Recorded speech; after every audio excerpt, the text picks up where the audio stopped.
Bonjour à tous. Donc, je suis Alain Guindo, étudiant à la faculté d'Histoire et Géographie, master en géomatique. Je suis également étudiant au laboratoire en peuplement et environnement.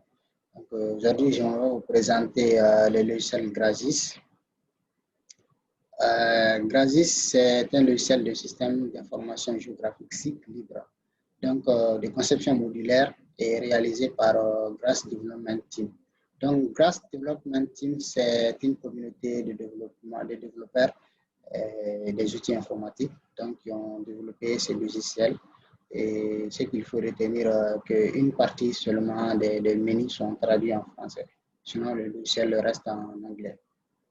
Donc, grâce, c'est, comme je vous ai dit, des conceptions modulaires, c'est-à-dire qu'à chaque fonction du logiciel correspond à un module. Donc, ce qui permet d'économiser la mémoire et la CPU de votre ordinateur, donc en ne laissant que les modules dont vous avez besoin. Donc, les modules les plus courants sont accessibles via les menus et les autres doivent être lancés à partir d'une ligne de commande.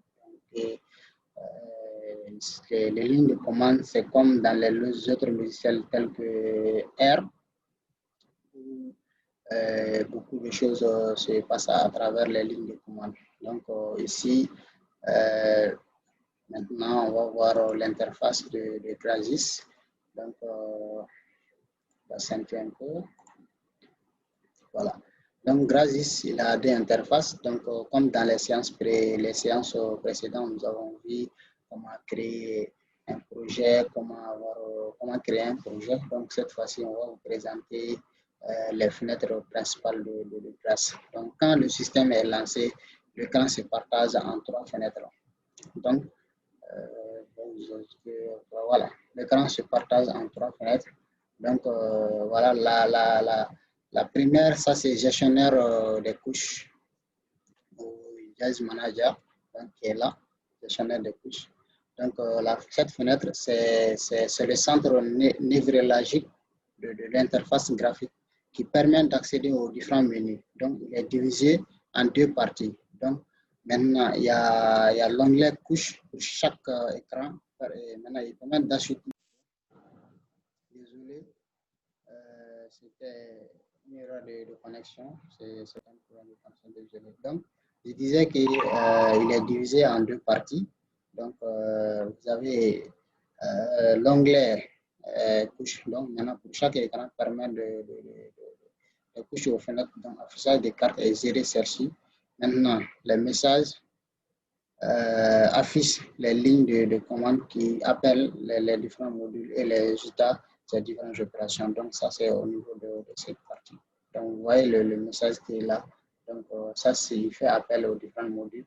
Et également, l'autre fenêtre qui est en haut dans la barre de menu. Donc, en plus de ça, nous avons les gestionnaires map, les map display fenêtre, qui est la fenêtre de cartes qui est là, voilà, affichage de cartes. Donc, c'est le moniteur qui permet d'afficher les résultats des opérations des cours sur lesquels on travaille. Donc, c'est là que se trouvent notamment les outils relatifs à l'affichage, tels que les zooms, voilà, les pannes et ainsi de suite. Et maintenant, enfin, on a le terminal. Donc, le terminal, c'est ici, c'est le noir là que vous voyez ici. Donc, c'est à partir de ce terminal que Grass a été lancé.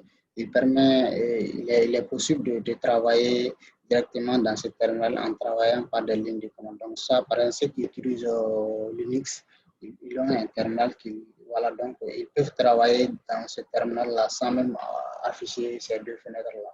Donc, mais la version Windows également, on utilise ces deux fenêtres pour faciliter la navigation. Donc maintenant, si dans la fenêtre affichage de gestionnaire des couches, donc là, on va voir comment importer une couche. Donc ici, au niveau des fichiers, importer une carte raster. Donc, à ce niveau, il est très important de définir la région. Donc, et le concept de région, c'est que la région, c'est un des concepts fondamentaux de Grass. Donc, avec celui de localisation du secteur Maintenant, on définit l'extension géographique dans laquelle on travaille ainsi que sa résolution. Donc, il est donc important de la définir correctement avant toute opération, car les modules raster de Grass permettent dans la région actuelle définie. Et donc, il ne faut pas confondre la région affichée et la région de travail. Donc, par exemple, ici, on a tout un ensemble de régions qui est là au niveau de la carte. Mais il se peut que notre région de travail, ce n'est pas ça. Donc, on doit définir une région. Par exemple, on doit découper un bassin versant parmi cette région qui est affichée. Donc, on doit définir notre région. Donc, en plus, donc, de ce fait, maintenant, par rapport à la manipulation de affichage des légendes, donc ici, vous allez d'abord, au niveau de cette partie, ajouter la légende à cette carte. Donc ici, ajouter la légende de la carte raster. Donc déjà, comme ici c'est affiché, donc il va ouvrir une petite fenêtre comme ça. Et à partir de là, vous allez sélectionner le nom de la carte raster, c'est-à-dire que la légende que vous voulez afficher. Donc, c'est à ce niveau que vous allez ajouter votre carte raster. OK. Donc, en plus de cela, il y a une option que nous allons voir. D'abord, désolé, hein, je n'arrive pas à retrouver. Okay. Alors, donc, là, vous prenez OK. Donc, vous allez voir le raster comme ça. Disons la légende comme ça. Donc, la légende, ici, vous avez vu, donc c'est l'altitude, la représentation des altitudes, donc de 305 à 658. Donc, ça veut dire que cette carte-là que vous voyez en bleu et couleur, donc c'est compris entre 305 et 350 et 658 mètres d'altitude. Maintenant, dans les conditions, normalement, c'est de haut en bas, mais ici, c'est de façon renversée. Donc, pour ce faire, je fais double-clic sur la légende. Donc, après, je vais au niveau de traduction, disons, okay. Titre, voilà, au niveau de élaborer. Donc, je vais faire pivoter les cartouches de la légende, donc pour que ça se renverse comme ça.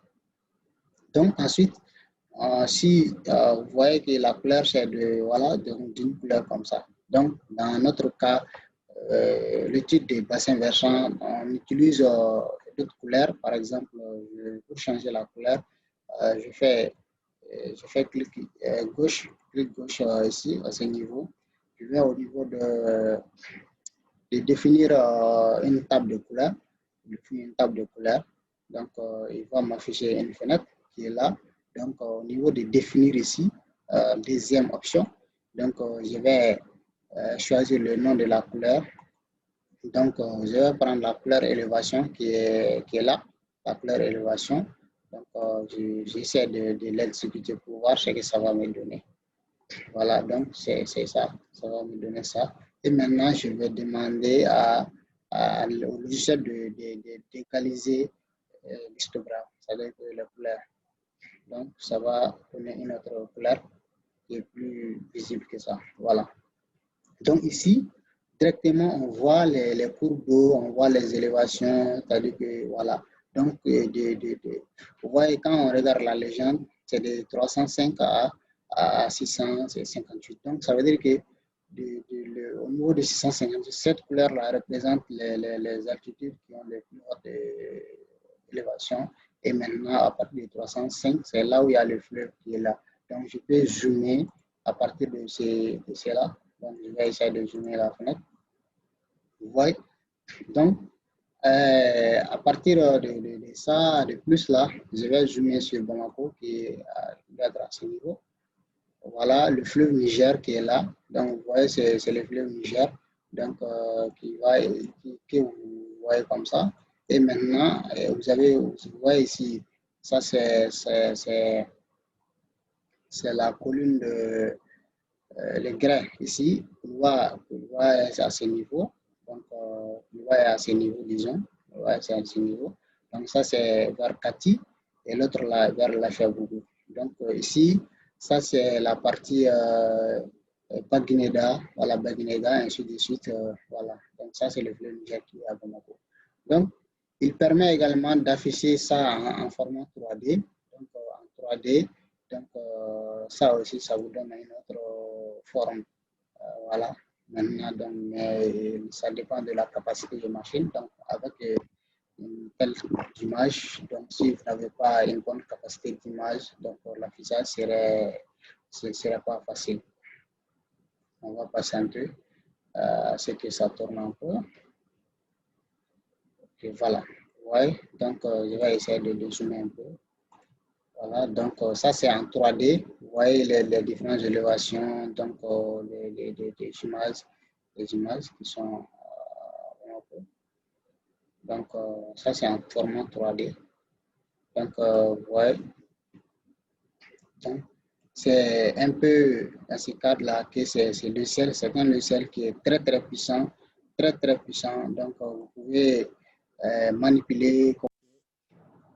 C'est juste toujours le problème de connexion, donc désolé. Voilà, donc ça c'est les 3D de Bamako.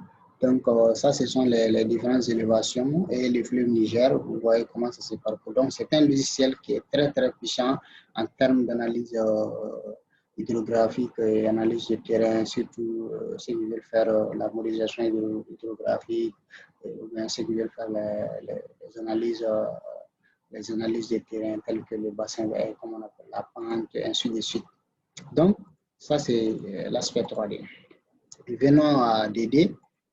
Donc, maintenant, ce qu'on va voir, c'est maintenant comment faire sortir le réseau hydrographique de cette partie-là.